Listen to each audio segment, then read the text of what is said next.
It's another week of the Force with Friends podcast.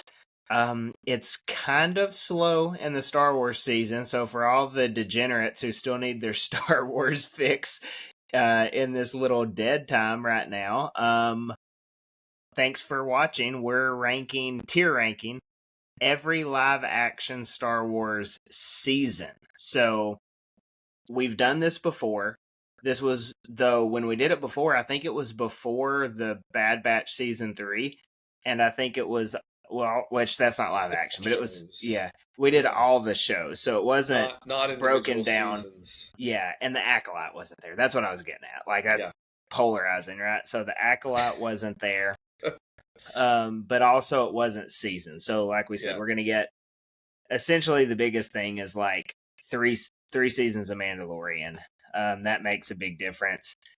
And also when you throw those in, like, where do these other single seasons rank? I think it'll be pretty fun to look at that. It's been probably like almost a year since we've done this, so should be good. Looking at it, it was crazy to me. Like, Mandalorian's the only one that has more than one season. Like, that just hit me.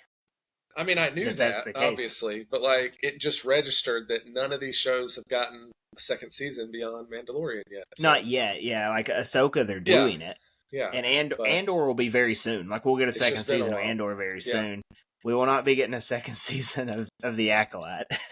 But we're not that we're happy about it. I just think it's funny.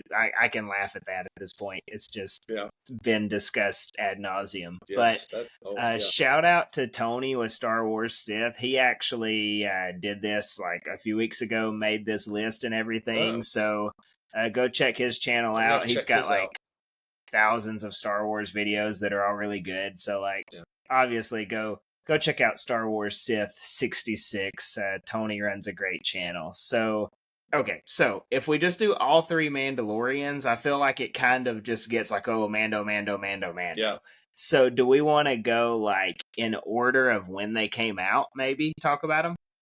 Yeah, we could do that. Okay. That would break it up some. So now we'll have to remember which order they came out in. But for sure, Mando Season 1, we know that was the first one. Easy starting point, right? Easy starting point. Excellent starting point, even. I mean, not just like an easy place to hop on, but I mean, for some people, the best place to hop on. So think back to this time period, okay? Audience, Kevin, everyone. When The Mandalorian Season 1 came out, it wasn't a great time. So we were The Last Jedi going into The Rise of Skywalker. So Mando gets released that fall, like 2 months before Rise of Skywalker comes out. Now, if you've been around for a little bit, like Rise of Skywalker, I love it. I think it's like Citizen Kane, right? Like, it's the greatest movie ever made. Totally. Right? I mean, it's so good. It's my least favorite Star Wars movie. So a lot of negativity at the time. Things just, since The Last Jedi, people weren't happy. So The Mandalorian coming out during that, we were texting earlier today, like, did The Mandalorian kind of save Star Wars at the time? I think it certainly tempered the anger, right? I mean... Yeah, I say that tongue-in-cheek, like, Star Wars wasn't dead, but no, I mean, you could argue that the way the movies were at that time, you had some polarizing arguments on both sides. I mean, not unlike coming off The Acolyte. That's like the minor leagues coming off The Acolyte. But so I do think it was so good just for Star Wars in general to have something that people were able to sit down and be like, we all like this. Let's be kind and talk about how we enjoy this show. It did a lot of good for the fandom, I think. Yeah, well, I mean, I'm just thinking like Season 1. Are there many complaints about it? I mean, I know Star Wars fans that hate the sequels, love the sequels, and they all like The Mandalorian. I mean, hate the Acolyte, love the Acolyte, like The Mandalorian. Like, it's pretty, at least early Mandalorian. Like, it's pretty down the middle, I feel like. I think it's a good show. So when it came out, I feel like, I mean, I don't think everybody thought it was the greatest thing ever, but I don't really remember anybody just being like, this is terrible. Like, this is awful for Star Wars. I think generally the impression was, okay, this is a good foray into TV for Star Wars. Like, this is a good start, essentially. Well, and I think too, me personally, I don't know about you, but I wasn't like, oh, The Mandalorian's coming out. I mean, I'll check it out. I don't think I watched it the first day it came out. If I'm thinking back on it, like we may have watched it a day or two later, because at that time they came out. Was it on Wednesday nights, or was that one like it was a weekday? I think that was before. Yeah, I think it was like early in the morning it became available.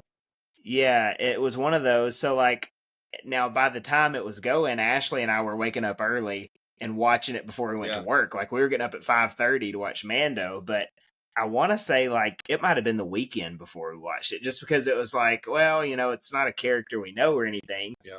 And then one episode in, I'm hooked. Like we've got the Grogu thing at the end. We've got all that action. I mean, Mando's kind of a BA. Like it was pretty cool. Yeah. So one episode in, I was in. Like, and I wasn't expecting it.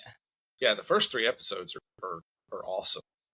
I mean, because you get that sequence where we're introduced to him, and you get introduced to the child, and then he turns him in and goes back and gets him, and there's that whole sequence at the beginning. Those first 3 episodes is great. I mean, it was hard to not be on the edge of your seat wondering what was going to be in the next week's episode.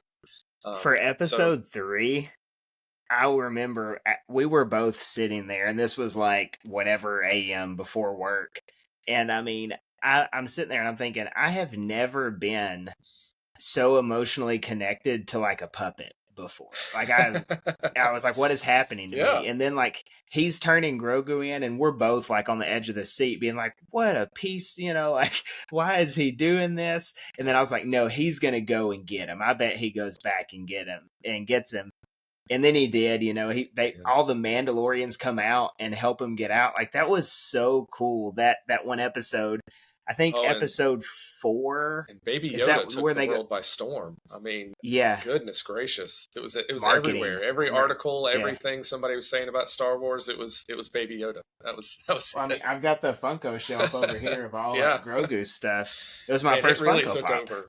Like, people who had no clue about Star Wars were like, oh, Baby Yoda. So cute. He was the meme of the year. Right? Like, it was him drinking the tea or whatever, you know? Cup.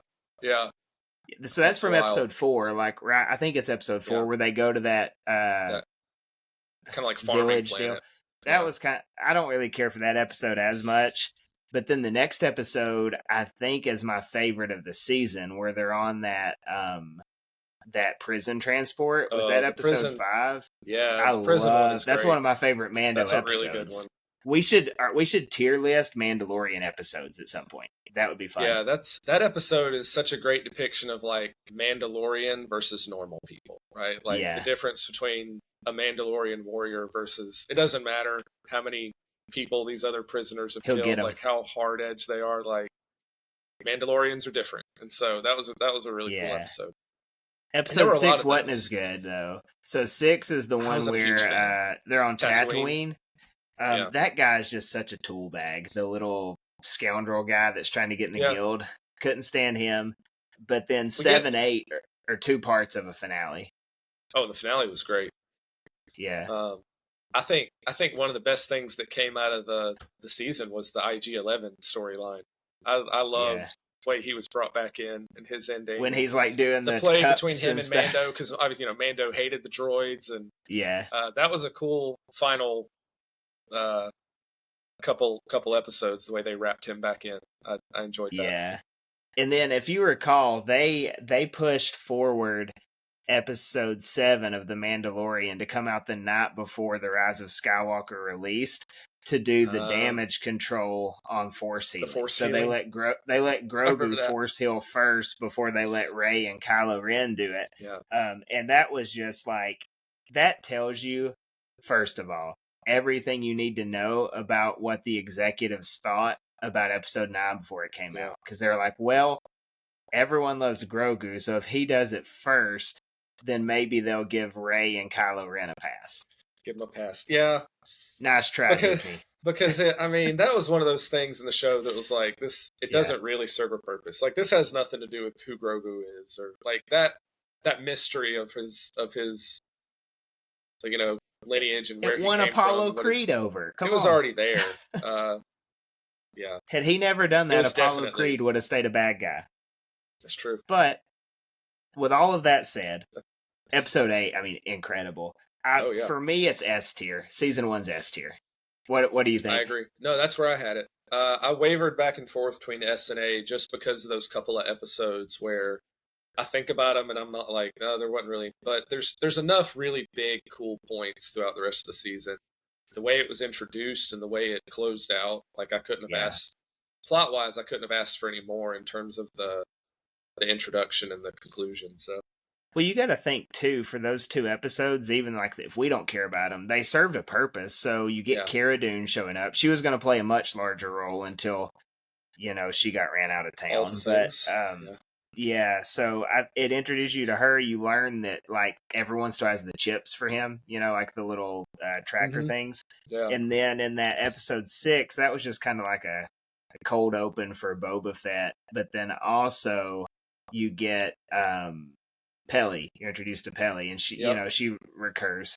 So, I don't like it, but there's stuff in it. But it's almost like they're like, ooh, Tatooine. We don't have much for you, but it's Tatooine. So that type of thing. But yeah, S tier for me. I want to say the next Star Wars we got was Mando season 2, right? Yeah, I think it was chronologically. So right. We spent a really long time on 1, so we'll be a lot quicker on 2, but. I think for Mando season 2, I'm trying to think if there's an episode I don't like, and I don't have one that comes to mind. No, listen, between the funny parts, right? You get the Crate Dragon, which is awesome. Crate Dragon, yeah, that's so cool. Boba Fett's actually pretty awesome in this. He's good in this, yeah. He's got a great action sequence, and then you throw in Bo-Katan is not annoying here. We catch up with Ahsoka and Elsbeth. That's a great little plot point. And then, of course, the final episode, right? Like, I don't think there's anything in that season where it was slow or where it wasn't interesting or it wasn't revealing something really cool or really awesome. So, I talked to you today. Episode 7, episodes with Mayfield. It's so good. That's a great episode. That's where they're like breaking in on that. They're undercover. They're like disguised. Yeah. Yeah. Honestly, that is a great one. That's probably the best episode of the season. That is a really good one. As far as the story goes, like that Imperial guy just amidst the other cameos and big plot points, but that is such a good episode. You're right. But sorry, what were you saying? I'm sorry. You're talking about the finale. I was just saying, you and I talked today. I had mentioned I have a few that I feel like are S tier, but with the caveat of like season 2 of Mando. And then there's a big gap between these others that I have at S tier. Like it's just it's at the top. Like it is by far the best thing, in my opinion, that has come out of the Disney live action stuff so far. So yeah, not much else to say from me. I'm trying to flip these. There we go. We're actually going to go in order too, so I'm going to like put them in what we think. So yeah, it's easily S tier. The fact that also you look at like. Okay, The Rise of Skywalker, I promise I'll quit complaining about it, but this was all within the same time frame. The entire plot to it leaked. They put it up on a Burger King menu in Germany, and they made a funny commercial. And like, I don't understand. And then Mandalorian, they keep the $1 million Grogu puppet under wraps. No one has a clue Luke Skywalker's coming. Like, the people filming that day didn't know that's what was going to happen. And so, like, just the from top to bottom, the quality here is in a league of its own, and it's a TV show compared to what we were getting at the same time. They understood how big of a deal that was, right? To keep that a secret. And it was well worth it, right? I think it came across exactly the way that they really could have hoped in the best case scenario that it would have come across. So you gotta think too. So think back to the early days of Disney Plus. So first of all, Disney Plus until like 2 months ago was not profitable. Okay, they were functioning at a loss, which they knew they would. That's how streaming services work, but for a certain amount of time. And so in the early days of Disney Plus, it was The Mandalorian, WandaVision, and maybe like all your classic Pixar movies. And that was Disney Plus. Like they had other stuff, but no one cared about it. It launched just before Mandalorian season 1, didn't it? I mean, that was really kind of supposed to be wasn't that long. I think before. that was the launch, right? Like Disney Plus launched. I mean, that was going to be the big thing to get people to sign on and subscribe. Yeah, so that's wild. You want to talk about carrying the load? It was this, and WandaVision was at a similar time frame. Because both were very good. WandaVision was great too. I'd be curious though. I mean, you can't do it. You can't poll everybody, but what percentage of people initially got Disney Plus because they wanted to check out The Mandalorian? Like that would be interesting. I know 2 people. That would be interesting though. Yeah, for sure. I'm sure they've probably done that market research. Yeah. So just that Luke Skywalker hallway sequence, just in general, I couldn't even tell you what happened in the rest of the episode, but that was like so good. I know Mando fights Moff Gideon and Boba Fett. That's the thing. There's some other cool stuff in that episode with the those what are those things called? The Dark Trooper droid things. What are they called? Yeah. Okay. They were there, but I mean, it's all overshadowed by the Luke Skywalker entrance. So yeah. Yep. I mean, even like some of the most critical Star Wars YouTubers, I mean, really liked this. You know, one of them cried during it, and like the Disney execs made fun of him, which was real crummy. Like, if even the biggest critics liked this, you did good. You did real good. So very cool. We'll give that top of the S tier. Now from here, Kevin, refresh me. Was you're counting on the wrong person? I'm recording on my phone. So see. Book of Boba Fett. It's either Book of Boba Fett. Well, okay. I do remember something. So at the end of Mando season 2, they had the post-credit scenes that said coming Christmas 2020 whatever. Yeah. So, but was Andor before that? Let's figure it out. For some reason, I feel like Andor was before Book of Boba Fett. I could be wrong. Andor was September of 2022. Yeah, September, August. All right. And then Book of Boba Fett was December of 2021. So I think that's it. So it was almost a year before. Dang, I was wrong. So completely. Our order is Book of Boba Fett, Kenobi, Andor. Kenobi was late in the order? Kenobi was summer of 2022. Dang. So, Book of Boba Fett. Time to talk about the lowest ranked on the tier list. So, talk about a nothing burger. Listen, I mean, there are some great singular things in the Book of Boba Fett. Really Cad good. Bane, yeah, awesome. Right, that is probably one of the best transitions from animated to live action. I think they nailed Cad Bane. It was being able to carry over the same voice actor was a huge benefit. And they not a fan of the Tusken Raiders and Boba Fett becoming softies. That was, I appreciate his arc of survival, but the best way I feel like I can describe this show is it just kind of meandered. Like it kind of went over here, and then it kind of went over here, and it didn't really know what. There's Mando and Luke. Oh my gosh! Like that was great, but it's not Boba Fett, right? And so I did not expect to see that here. You did a real disservice, I think. Even if you liked his arc prior to that, you just really overshadowed him by going back to Mando. Mando 2.5. But again, I like Cobb Vanth. I love his character. I'm a big fan of Timothy Olyphant. I think he's a great actor. And then, I mean, who's the Major Domo? Who's that? That guy's funny. That guy. He was funny. I like Major he brought Domo. In some laughs. And Boba Fett on a Rancor. Like that's pretty cool. Yeah. But I was just about to say that last episode is incredible. It was great. But none of it, I feel like, makes me look back on it and be like, oh man, that was a great experience. Like I spent most of the time. I've never rewatched. No. I've rewatched the Luke Skywalker episode, and I've rewatched the finale, but that's it. Yeah, I spent most of the time in that show just kind of waiting for things to happen.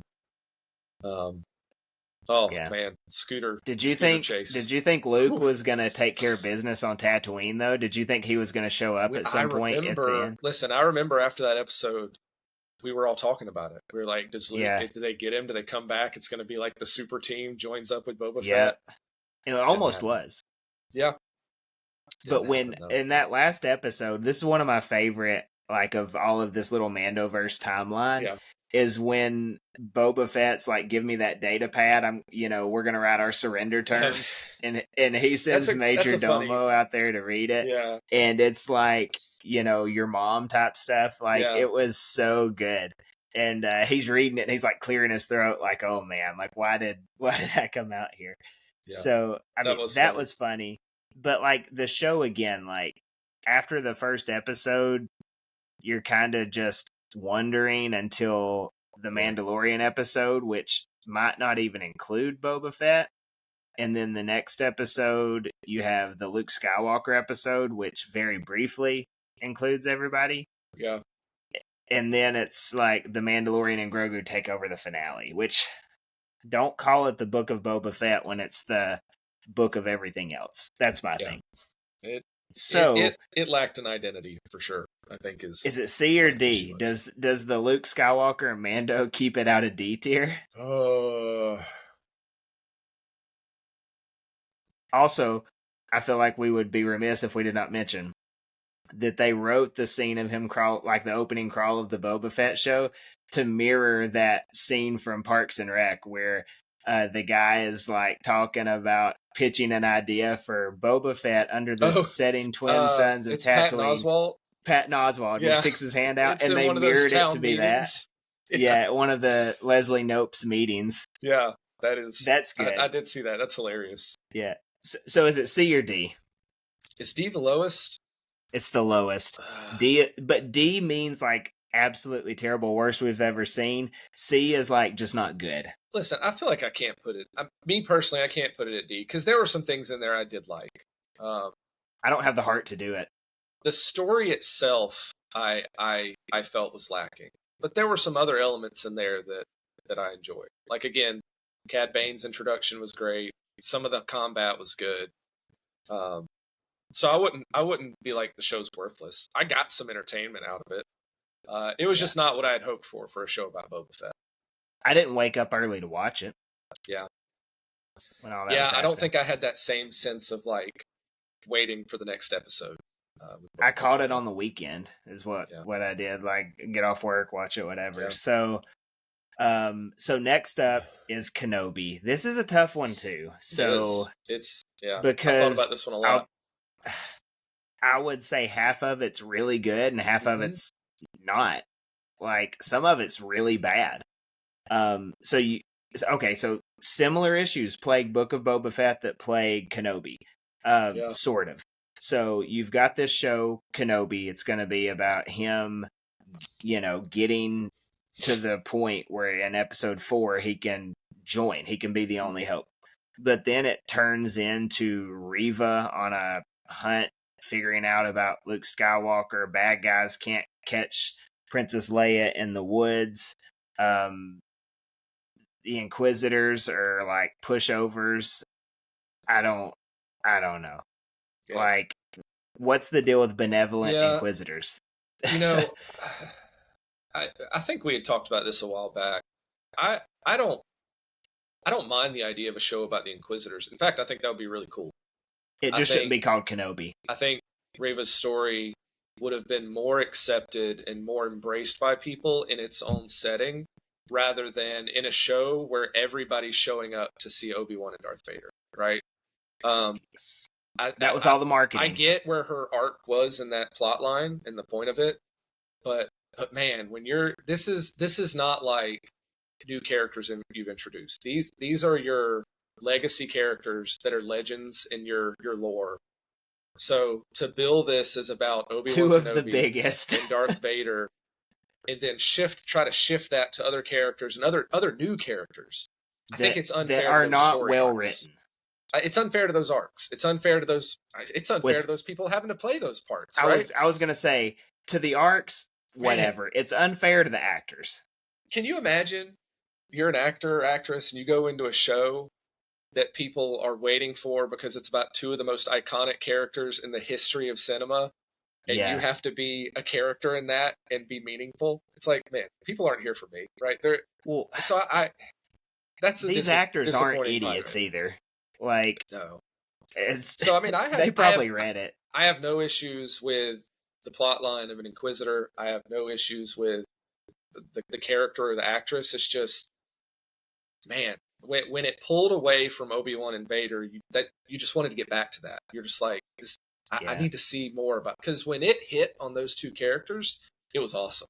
Like all of their interactions, all of the journey from Obi-Wan to get from broken to, okay, I can do this. Like that plot line was great. It was just constantly interrupted. So here's the deal. You're trying to not get us canceled, but we're not big enough to get canceled. So that's true. The Reva character sucks. The Reva actress does not. Okay, separating the two there. The character of Reva is one of the worst written Star Wars characters. It's up there with Rose Tico. Again, no, she was wasted. I guess nothing with the actors, but they wrote it terribly. This goes back to Deborah Chow, who wrote this whole mess. But why? Okay, first of all, how many lightsaber wounds does she get to survive? Who thought that was a good idea? First of all, there's a lot. Like, I mean, I'm curious. Temple, I have to go back and watch. Other than Vader. Stormtroopers, Obi-Wan kills a few. Does anybody die from a lightsaber wound in this show? No. Amidst I had to think about it. Multiple stabbings. Well, the Grand guy Inquisitor, that twice. Jedi does, at the beginning on Tatooine, and they string him up. Yeah, you don't even see it happen, so we don't know how he went, actually. So that started the whole lightsaber issue, first of all. Yeah, but then you've got her, and it's like you're just interjecting her into a lot of issues. Like, okay, now she knows about Luke. Well, now she knows about Vader, and it's like, who the heck is this random Inquisitor to know all of this information? Like, we need a little more to it. Again, nothing against the actress. They wrote one of the worst characters possible and threw it in with two of the greatest characters in Star Wars, and we're like, hey, you should actually care a whole lot about this, because look at this. And no, I don't care anything. I agree with you there. I definitely think that the character was not used well in the show, and it was very much an element that they had to put somewhere. I guess when I said I like the character, I like the idea of following an Inquisitor. Of an Inquisitor really that's in it, an Inquisitor that's shooting for the main guy. That's cool. Yeah. Thought maybe we were going to get a little bit of that in the Tales of the Empire, but Barris's story didn't quite go that direction. So I'd love an Inquisitor show. I think it'd be great. Let Reva go, like, let her get killed by Vader. Like, let her go down swinging. Instead, you leave her like this emotional pulp of an Inquisitor on Tatooine, just being like, I can't do it. Now I know everything and I live. Knows about Luke Skywalker, right? Yeah, like they did her a disservice, big time. But you've got the Path. Yeah. The girl who played Leia, incredible. You've got, obviously, Hayden comes back, so you've got Hayden and Ewan. The duel at the end is incredible. It's unfortunate that they scored that scene with Reva on Tatooine. Owen and Beru are great. Like, that's just a great dynamic. Qui-Gon shows up. So you've got Fortress Inquisitorius. You got that going on. So many good things, and then the Inquisitor arc where it just kind of screws with canon. So because of that, it's a C for me. Okay. Are you going to give it a B? Yeah. We can go B. That's how good I think those moments with Obi-Wan and Vader are. Because if I think back to their first conflict where Obi-Wan is just crippled, right? Like, he's helpless. Vader, across the coals, his anger and rage. Like, he's no match for Vader. Like, how about Vader walking through that town square too? Yeah, I mean, that was good. And And Obi-Wan's journey from being like this dude who's completely broken to really convincingly being a guy who's ready to protect Luke Skywalker. I thought that arc was done really well. It made a lot of sense. It was acted really, really well. So because of all of that and how good that was, I still have it at a B because I can think about it and think fondly of a lot of those arcs in there. But that's again, fair. That's me. No, my favorite live action scene is that duel between Obi-Wan and Vader. Like that conversation when his mask is split, that's as good as Star Wars gets. So good. The rest of it is unfortunate. But okay, if we have any more other B tiers, I may put it above it, but I just don't. I don't know that we're going to have another B tier. I'm trying to remember if I even put anything at B. I don't know that I did. I have a D tier coming up later, but Andor's next. Andor is kind of polarizing, but not as much as other things. Like, do I get tired of people, saying your IQ is 3 if you don't like Andor? Sure. But yeah, I mean, if you're wanting to know, like, you walk into a bar with an Andor fan, a CrossFitter, and a vegan, how do you know it? They all told you. Like, it's the same idea, right? Like, that they have to let you know. Have you seen Andor? But I do like Andor. I think it's the most well-written Star Wars live-action show that they've had. I think the difference between these and everything else, first of all, the budget's incredible. They get a lot of episodes. The director, what's the director's name? I mean, they filmed on location at places, and it looked fantastic. And the guy came in. Is it Gareth Edwards? Is it Gareth Edwards? He's the Rogue One guy. It's Tony Gilroy. Is that his name? Tony Gilroy. Okay, so you've got this, and I don't know why the executives, Lucasfilm, Disney, whatever. You come in and you've got this guy, and you go, "Hey, do you have a story?" And he's like, I've got 2 seasons of a story, 24 episodes. I can get you from 4 years before Rogue One to the second before it starts.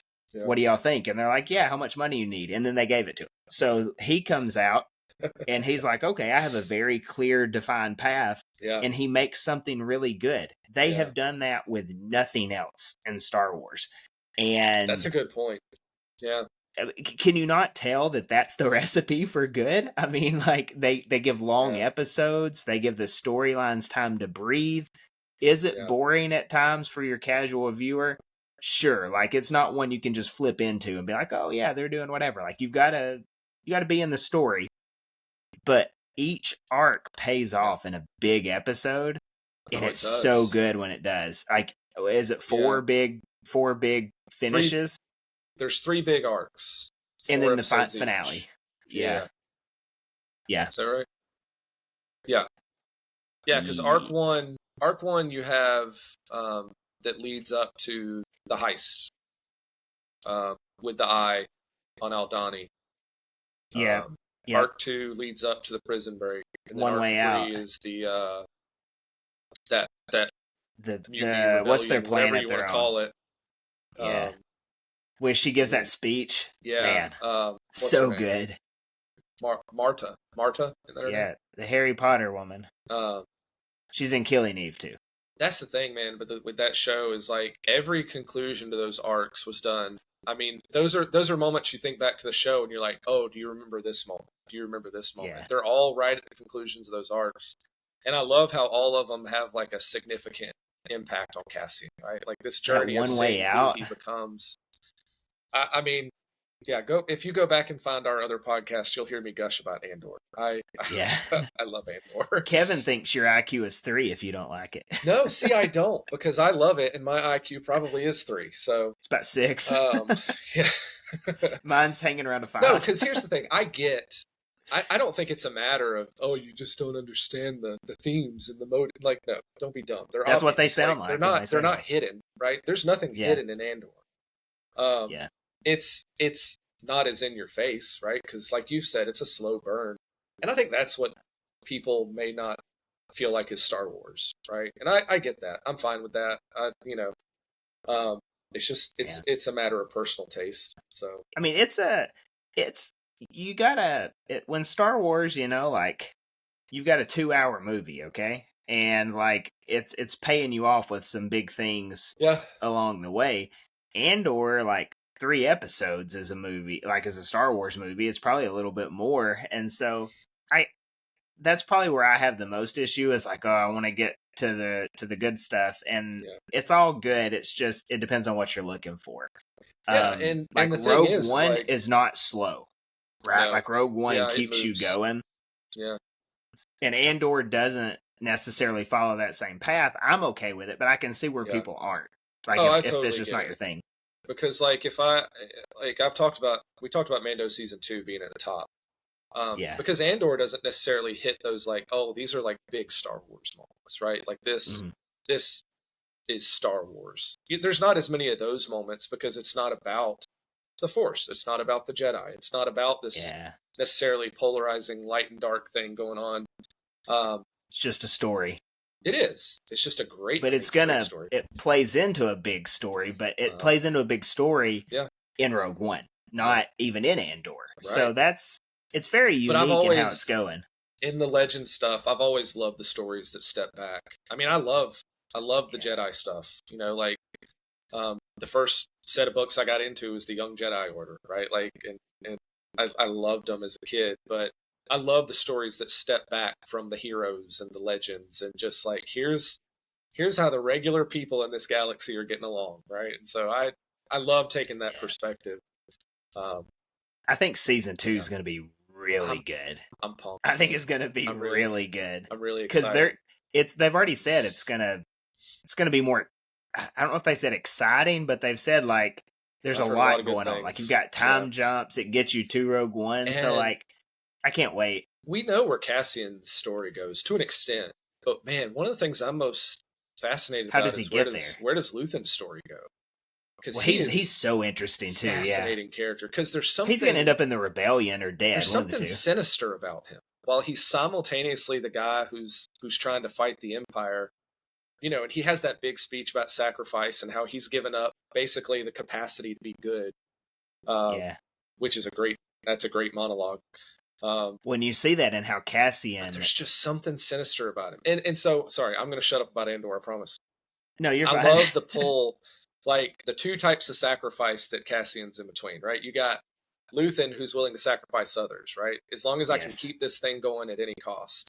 But then he's got people like Marta, and he's got people like the Aldani crew, and he's got people like Kino Loy, who their sacrifice looks very different. And I feel like this all builds up to Rogue One, to where he views himself as this guy. What gets him there. He's this guy who does what he has to, right? He's done some bad things, but then he's also got Jen Erso, who's still showing him that thing that he's seen in a lot of other people that have. Yeah. So I love how it's already playing into Rogue One, just in terms of the people that are around. Anyway, I'm going to shut up about it. No, that's what I was going to say it, but not as good as that. Is like you see in Rogue One, you see both Cassians. So you see the Cassian influenced by Luthen, where at the very beginning he's shooting his partner to get away, and that's like a very Luthen thing because like Luthen's in it to take down the Empire. We think. I've got some friends that aren't quite sure his motives. They've got some theories, but they're pretty cool. But at the same time, you've got him by the end of the movie being like Kino Loy and being, I can't swim. He's like, they're going to sit there and take the brunt of the Death Star and just let it happen just because it's the right thing to do. And so you see the effects of what we're going to have in Andor taking place in Rogue One, which I think is very cool. So the big question as far as Andor goes, it's A tier for me, but I know it's S tier for you. So as far as S tier, I'm willing to concede because I know how much personal taste affects Andor. But for me, I'm okay because the story's so good. I will put it in S tier. It's just not above Mandalorian for me. So what puts Well, for me, I would put it above Mandalorian season 1, but not season 2. But what I'm curious with you, what pulls it back to great but not amazing for you? Rewatchability for me. So like if I'm looking back at what feels like Star Wars, and also is it something like okay, so I'm gonna put it back down here for a minute. But someone I follow on Instagram the other day posted a reel, and it was funny, and it was like, Ahsoka is greater than Andor, and I commented like, I really like Andor, but I've also never fallen asleep in Ahsoka, like that type of thing. Because and boy, that got the Andorites really mad. But I'm sure you made them real mad. Yeah, they take offense to that. So what I'm like, I don't know. You want to split the difference and put it here? That's fine. Where's here? I mean, it's behind Mando season 1, but not in tier, not in That's A. Fine. I'll give it S. I'm good with that. But just know Kevin has it here. I have it here. Yeah. So we landed here. Love it. I'm so excited about season 2. I really am too. I think it's going to be so good. Yeah. But next up is Mando season 3. Yeah. Got a bit of a drop here. Like, what the heck?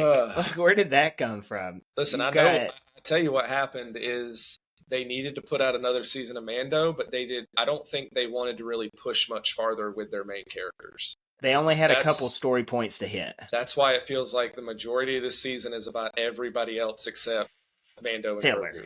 Yeah, I mean, at some point they're like, guys, we need to cover more screen time. They're like, well, Jack Black and Lizzo would like to do Star Wars. Why don't we throw them in there? What about the Back to the Future guy, Doc Brown or whatever? Like, you want to throw him in there? Lloyd, yeah. Yeah, he loves the droids. Yeah, like there's a cool story set up with these droids that are kind of doing their own thing, and it just totally goes by. Like, that's not even really a plot point by the end of the show. It was terrible. All right, so Paz Vizsla, rest in peace. Right? That was the best guy. part of the season. Best part of the season. By far. Him and the Praetorian Guards, man, that was a great scene. But that is the only thing that I think back to Mandalorian Season 3, and I'm like, oh, that was good. It's Paz Vizsla's How death. bad was that Coruscant episode? That's the longest live-action Star Wars episode. And it's like, the whole time we're like, hey, that girl's bad. Hey, that girl's bad. Oh, it's the cloning guy that we briefly care about. And there's the bad girl that's still bad. I'm still not sure why we spent so much time on that plot line. It was just to give the Coruscant, jollies is all it was. Now you get the Thrawn deal at the end where they're like dropping Thrawn coming back. There were only a handful of things to hit there. Thrawn's coming back. Grogu's going to be a Mandalorian. There's no more Darksaber for whatever reason. Mandalore still exists. I guess that was a big deal. Yeah. Moff Gideon just feels like a nuisance rather than like a villain. You've overdone it. He's my clones. Yeah. But space pirates. Oh, that's D right there. Space pirates. But does that bump it up to S tier? Space pirates. We forgot about something that was good. Is it Anzellans? Is that what they're called? The Babu Fricks? Oh yeah, Anzellans are always fun. They say the F word in Star Wars, which is weird. If you rewatch that one scene, it's like, what? Wasn't expecting that. But Anzellans with Grogu and IG-12 and Paz Vizsla. Which, the IG-12 thing was funny for a bit, but it didn't really serve a purpose. Like, it's gone. Isn't it destroyed by the end of the season? No. Remember, Grogu's in him at the end, and so in that last episode, so he's they're beating up Mando or whatever. Well, remember they get him up, and then he's like still wants to kill him, so like they have to take him out, and then they put Grogu in him, and then in the last episode when they're all on Mandalore. And Grogu's like going to get Mando, and he's going, no, like he's talking. That was funny, but like... That was funny. I wonder how he feels about being embedded in the carcass of his former protector. And assassin. Yeah. Yeah. But see, again, the deal. That's how much I got rid of most of Mando Season 3 out of my head, because I didn't think there was much in there that mattered for anything. Yeah. Now, the N1 Starfighter, that's cool, right? Yeah. I mean, all the cool things were things that don't really matter. But the N1 Starfighter happened in Book of Boba Fett. Did it? Yeah. Oh, well, dang. Then take that out. Yeah. That was Book of Boba Fett? That was Book of Boba Man, Fett. Book of Boba Fett. As I'm going back, I'm realizing Book of Boba Fett really was about Mando. It was. Dang. It's not very good. So, wow. Yeah, Mando season 3 is not very good at all. Enjoy it. And that pains me to say. Lizzo played crochet or or horseshoes or something like that. I love Lizzo memes, by the way. I'm not going to get too in depth on them, but I think they're real funny. I think they're real funny. Fair enough. But anyways, next up is Ahsoka. So wait, where did we put Mando? Oh, yeah. Okay. Oh, D tier. Way down there. I hate it. Yeah. Space Pirates. So, which is really weird because we have 2 S tiers, and then the third season's like. they dropped the ball. Ahsoka, for me, I think it's my fave as a whole, because we only have 1 season. Yeah. It's my favorite Star Wars show at the moment, because the more I think about Mando season 3, it's like it brings the other 2 down a little bit. Bad taste. And Ahsoka doesn't have the anchor for me yet, but I understand the critiques of it as well. Mm-hmm. In some places, the story doesn't quite get there. The Sabine stuff doesn't always make sense, like the route they took with getting her to where she needed to be. They kind of did the character of Sabine a disservice in spots. Again, non-lethal lightsabers. That was kind of frustrating. But at the same time, you've got Baylan and Shin. Baylan Skoll, one of the most interesting characters. Yeah. You've got Anakin. You've got Ahsoka. The droid. Huyang, so good. Yeah, Huyang's great. Hera and Chopper. Jason Syndulla, so good. What's his name from the Canadian supermarket show? What's the guy in the X-Wing? What's his name? Oh, Carson Teva. He's there. So that's good. What else is great about it? Thrawn shows up. Ezra. The reunion there's some, but to your point though, like the second half of the show, it pulls back from some of its strengths. Like the pacing gets weird, and like Baylan becomes really weird. After episode 5, they can't figure it out. No, he becomes like a side character once they get over to Peridia. And so that killed me. Like, you took one of the most compelling parts of this show. Like, it's hard to introduce new characters. And Baylan Skoll was a great introduction. So I hated that the lens pulled back from him. And then Rey passes away, too. And it's like... Yeah. We're not going to necessarily get him as Baylan either, which stinks. It does. Yeah, 100%. He did I have a hard time because something, and this is how Star Wars is, something can be your favorite without being the best, if that makes sense. So a lot of people will tell you episode 3 is their favorite, but they may also say episode 3 is not the best Star Wars movie because it still is plagued by like some of the prequel trilogy lines and the CGI and things like that. Absolutely. And they might be like, well, Empire's the best, but I like Revenge of the Sith better because I was a kid when it came out, and like the duel at the end and stuff like that. So for me, Ahsoka comes into the area where, because Mando season 3 is so bad, I think, and Ahsoka has that recency bias. It doesn't have the low yet. It's probably my favorite, but I can also say that it's not better than Mando seasons 1 and 2. Yeah. I think story-wise, it's not better than Andor, but I really like it. Yeah. There's Mortis. We didn't even say Mortis. Mortis. Yeah, we get that connection at the end. But I think too, like your enjoyment of Ahsoka is probably heavily influenced by either your familiarity or your enjoyment of Rebels, right? I mean, well, also we're both big Rebels fans, and a lot of that's continuation of some of those storylines. I like the way Dave Filoni tells stories too, his style.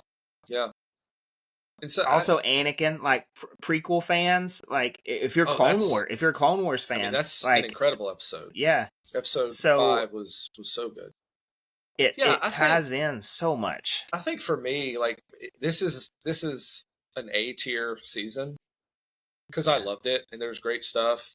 There were things in it that I had some issues with, but I also can very much see Ahsoka being an S tier show based on where the next season goes. Like, I feel like it's right on the cusp of being really, really good if they can really finish out this storyline that they've created.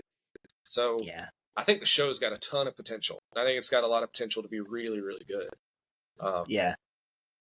So for me, I just live in that weird spot. Where, I understand. I get it. It's my favorite, but it's not the best. Yeah, I get that. So where did you have also it? A tier. Okay, so you did. Okay, I wasn't sure. Yeah, it's an A tier, but if I'm just picking what I'm going to throw on and rewatch every time, it's Ahsoka right now for me. So it's easy to enjoy. I mean, it's I will say it's probably the one on there that feels the most like Star Wars for sure. So Star Warsy, yeah. I mean, it's that red it's hard to opening put a finger crawl. on what that means, but like, yeah. Well, and it draws from all. You get that New Republic era, which we want more of. You're still very much reminded of the Empire with Thrawn. You're reminded of the prequel trilogy. You get the animated tie-ins. It really has all of Star Wars, and not the sequels. So it's pretty cool.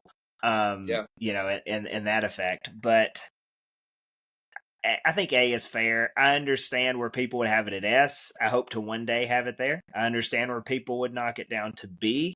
If you start putting it in the Boba Fett Mando Season 3 territory, I would argue with you, but you can do that because you would argue with me. So, but now the main event. Do we have to talk a lot about this? We don't. I feel like we've talked a lot about it. Yeah. So the Acolyte. Just really quickly, is it C tier? I think so. Listen, I actually struggled with this because I don't even want to get into all the stuff. I'm not going to. So action choreography, fantastic. Good, very good. Like, I could sit down and watch episode 5 multiple times on and loop. pick up new little nuances in the choreography and the fighting styles. Like, that's awesome. Within that episode, some of the deaths, very emotional, like very well done. Pretty cool, Chimere, too. Great villain. Awesome character. Setting. Love the setting. High Republic. Haven't gotten a lot of it yet. There's a lot what about in there the that story? I enjoy. Some good ideas. Really good ideas. And just not executed. Right? Like, I don't think it's the garbage fire that people make it out to be, where nothing made sense and nothing. Like, there were some things that I had hoped had been done very differently, and that I had story-wise I wish had been a little clearer. Character motivations made more sense, that type of thing. But at the end of the day, there were some things like Book of Boba Fett that we put at C. There were some things in there that I liked and that I thought were really cool. There's lore heavy, and like all sorts of cool little lore tidbits and pieces that were thrown in there. The Acolyte, if you're a football fan, is that team who between the 20s moves the ball so well, right? Like, they're just zooming down the field and they get stuck in the red zone. They get to the red zone and they're about to score, and either they turn it over or they settle for a field goal. Sounds a lot like my team the past few years. Yeah, well, yeah. My team hasn't done well between the 20s, so I can't say that. But yeah, it's like it's just almost there in a lot of areas, and then as the running backs, it falls. The running backs running for the goal line, right? And then episode 3 happens, and they fumble, and then it's like, okay, whatever. The defense makes a stop. Okay, you got the ball back, you're pushing, and then episode 7 happens, and the running back fumbles again, and you're like, what the heck? It's not just a fumble; it's like a pick six. It's like a pick six, yeah. Like, it fails in a way that, for me personally, just really makes things fall apart. Yeah. I mean, you want any more of our ideas, just go watch the We've last got a lot of on it. Videos. Yeah. But, so here's the deal. I would go back and watch episode 5. Like, that's entertaining. Yeah. Really good. Here's the thing about it. We like Star Wars. I don't like The Mandalorian Season 3, but we like Star Wars. And so, like, we could throw on any of this and have fun watching it. That's true. There will be parts we will criticize and stuff, and the Acolyte is no different. They could have spent, like, tens of millions less to put that same thing out there. But that'll be it for that. So this is our season's tier ranking. Again, a lot of fun, a lot of good stuff. I think really Mando season 3 is like the only complete waste of time on this list. Maybe one day it'll age well, but at this point it is not aging well. So that's where we had it. Looking ahead to next week, there's not a lot going on. Ubisoft is currently fumbling everything with that's rough. Outlaws. Felt bad for, you mentioned Tony earlier. Yeah, a bunch of people got ripped off on that, spending $100-something bucks. So condolences for y'all. But we're probably not going to talk about that next week. Nope. I saw a really wild theory. It's like on Screen Rant. If you're ever looking for wild Star Wars theories, that's the place to go. You can find some there. It's like the rabbit hole. It's like the JFK conspiracy theory of Star Wars. Like you just go in there and find everything. Stuff there. Yeah. But this one's actually pretty interesting. So next week we're going to talk this theory revolving around the Mortis gods and Ahsoka and Abeloth and the world between worlds. It's going to be that meme from It's Always Sunny in Philadelphia where the guy's like, got the conspiracy board. That's going to be the next week's episode, just kind of getting into that rabbit hole of the world between worlds and what it could all mean. So you can tell it's kind of a dead time for Star Wars, but we're going to have fun with it for sure. And if any of y'all are just dying for content, it'll be here at some point. So let us know your rankings in the comments. That was ours. Andor fans, save it. I don't care. Don't tell me how stupid I am. Otherwise, thank y'all for watching. I'm stupid and I love it. So there. Yeah, Kevin's in it. No. So we'll catch you guys next time.